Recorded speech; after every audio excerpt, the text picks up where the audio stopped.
Triple E EDC back again with another knife video. So this is the Hoback Sumo. I did a first impressions video on this, and the truth is I really do like this knife, but I am going to give it some shade here, and I'm going to explain why. So let's go ahead and do some size comparisons real quick.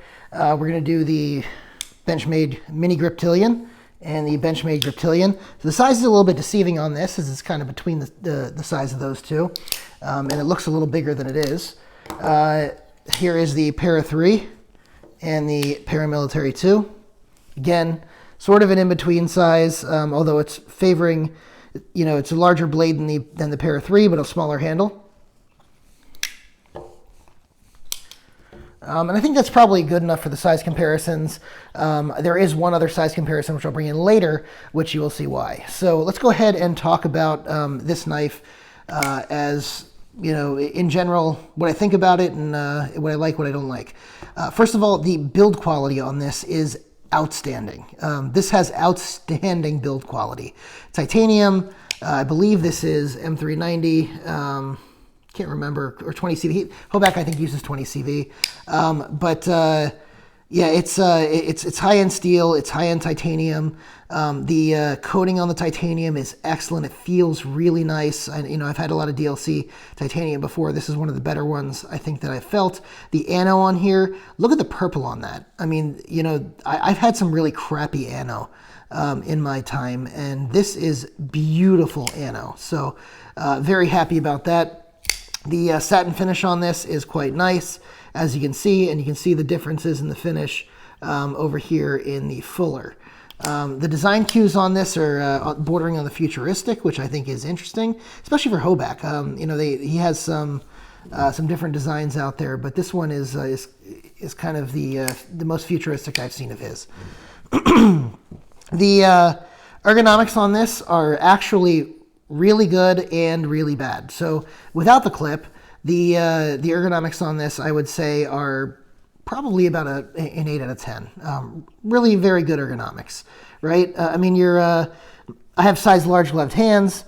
My two middle fingers are here. My pointer finger is here. My pinky falls on the back end over here, and all of it fits quite nicely in the hand and feels really good. And I feel sufficiently close to the blade that I don't have like a major gap right here, which I hate when I'm dealing with a lot of different blades that have, you know, all sorts of choils and everything. I do like choils, but not huge gaping ones, right? So that's really cool about this one. You also can use this as a choke up position if you need to, which is great. So if you know, you can always pull your fingers up off of that back end, and you have an even further choke up position here, which works as well, which is quite nice. Next is the button lock on this. So the Detent actually, I mean, the fidget ability of this knife is excellent.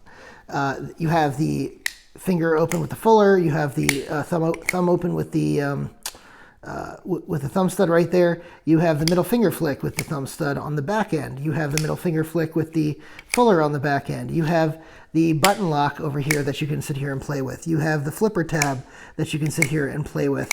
And frankly, the Detent is dialed in excellently, considering that you need a different strength Detent for each of the ways these things open. They picked a really happy medium for most of these things. The Detent on the flipper tab is a little weaker than the rest, but the Detent on everything else is excellent. And it's really kind of hard to do a Detent on a button lock, because the way the Detent works on a button lock, I don't know if I can show you it here. It's going to show up. Yeah, so the way it works on is you have these, basically have a hole in the blade, right? And it's a conical hole, it's a cone-shaped hole, and so the button, when it goes in, here you go. See how that little area pops out, and it's like thicker than the rest of the bar. So that goes into the cone-shaped hole in the blade right there, and that causes it to come back out. And so because it's cone-shaped, you pull it, and it actually breaks the Detent. So if you've never seen that work in a button lock, that's how it works, and they do an excellent job of it here. The backspacer on this is awesome. In fact, this is I think the view that Metal Complex did, like this or something like that, on his thumbnail. he credits that view with getting him, you know, the most watched video or something that he's ever had on his channel, which is very cool. So that's pretty cool there. So that's pretty much all the good on that, on this knife. Let's talk about a little bit of the bad. The clip remains a point, you know, bad spot. It is a huge hot spot. It's a problem that, you know, there's two issues with it. One is it rides the top here instead of the middle. And the other issue is this is extremely pointy right here and irritating. I really wish they would have rounded this off. There's no reason, because they rounded this side off. There's no reason they couldn't have rounded this side off also. Like, look, one side's rounded off, one side's a point. It's a huge fail there for them not to do that. And it does dig into your hand a little bit. Now, I will say this does kind of fall into the crease of my hand, so I don't feel it most of the time, but when I bear down on this, you really do feel it right here. I mean, you can probably see if I bear down on this that it's going to dig into my hand. Let's see. Yeah, I don't know if you see it there, but it really I mean, it really, really digs into your hand and hurt. It's quite painful, actually. So that's not that cool. The other thing is the price on this is $550, and although this is U.S. made, which is excellent, the drawback to this is there's a Chinese made flipper here, and this is the size comparison I was going to do here. So this is the Maxace Babylon. I was turned on to this by Lefty EDC. And it is a bigger version. I do enjoy bigger knives most of the time. A bigger version of a lot of the same features of this knife. Thumb stud, fuller, you know, button lock. Same thing on both sides here. You know, so it's very similar, but notice some of the improvements here. You have a titanium milled clip that's very low profile, no points, nice and rounded on here. So you have a lot. It's a bigger issue. So here, look, they both have excellent action. Let's go ahead and see, both of them have excellent action. You can see the action on here is actually a little bit looser, although I think the action on my Sumo, maybe it needs to be re-lubed, but it was basically very similar a few moments ago.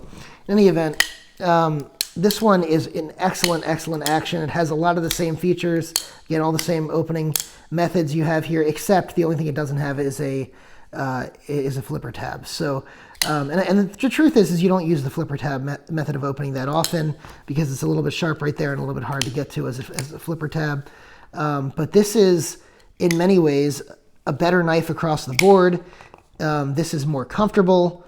This is easier to maneuver. It has just as good, if not better, action. And frankly, it is literally half the price. So this is $550. Again, titanium. I think this is M390. Yep, M390 there.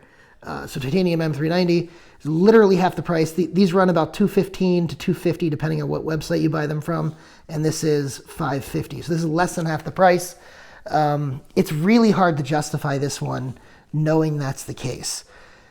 That being said, you do notice there's a noticeable difference in build quality. Like the machining here and everything is a level above the machining here. It really is. And so from that standpoint, maybe it's worth it. Also, I noticed the anodizing here is much nicer than the anodizing here, right? So there is a difference in level of quality, but the truth is at the end of the day, I'm only selling one of these, and this is the one I'm selling. So just something to keep in mind.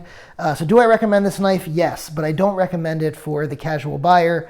I recommend it for somebody who wants it for the fidgetability, maybe enjoys a smaller knife because this Maxace Babylon is quite large compared to it, and you know, enjoys American-made, really high quality, you know, construction. That's who I recommend it for. Otherwise, I really would recommend the Maxace Babylon over the Hoback Sumo. Hate to do it. I actually really love Hoback. I've got several Hobacks in my collection. You know, I've got the slim line right here, just so you can get an idea of how this stacks up in the size of Hoback's, you know, knives. And I've got the Snex Buster, which is just as big as this guy. Yeah, this is on the smaller end of a lot of what Hoback does. Anyway, I'm getting sidetracked. I do recommend the Maxace Babylon if you can get your hands on it, and I also recommend the Sumo, but only with the caveats that I said. Thanks so much for watching, and take care.